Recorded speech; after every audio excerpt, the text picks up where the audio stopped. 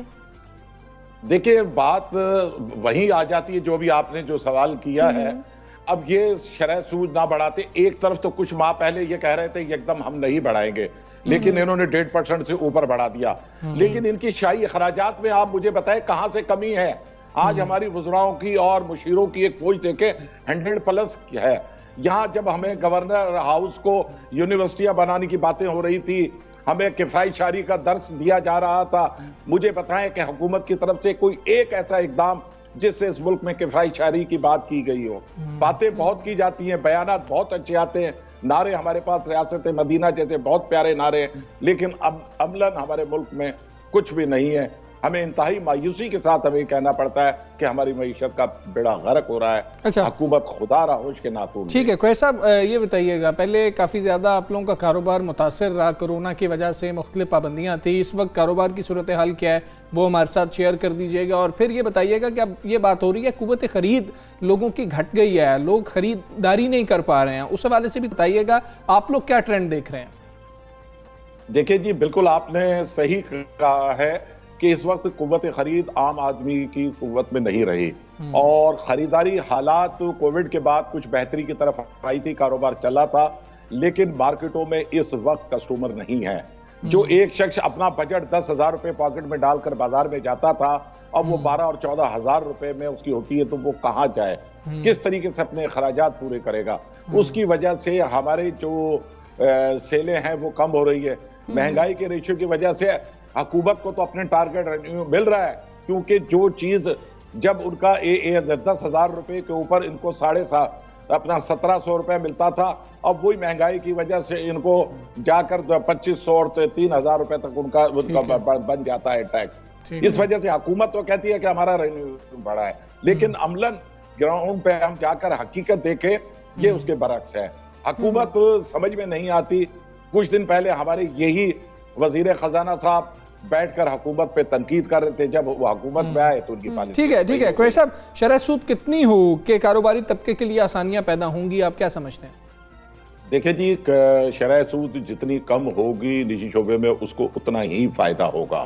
اس وقت ہماری جو کرنسی جتنی خطے میں ڈی ویلیویشن ہوئی ہے روپے کی، اس کی کوئی مثال نہیں ملتی. آپ دیکھیں ہمارے برابر میں ایک افغانستان، جب وہ لوگ بوریاں بھر کر اپنی کرنسیاں لاتے تھے اور انہیں جا کر 2-4 بوریاں آٹے کی ملتی تھی، آج اس کی سے بھی ہمارا بدتر ہے. بنگلہ دیش ہے، بھارت ہے.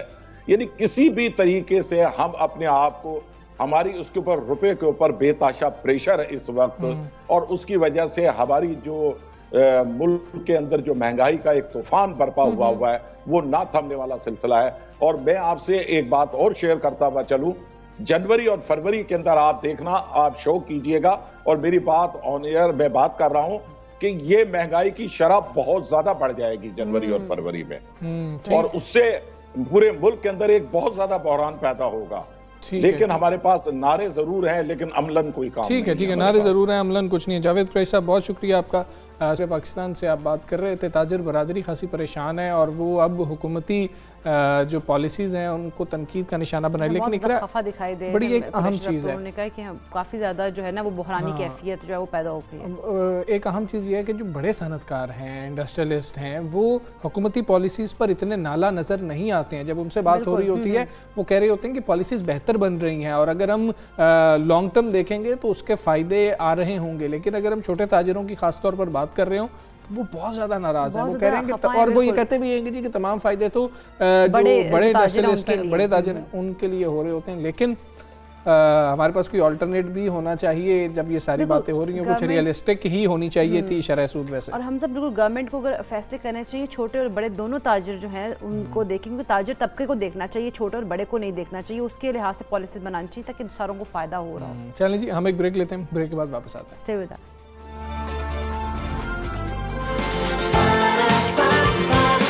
صبح سویرے پاکستان، صبح سویرے پاکستان.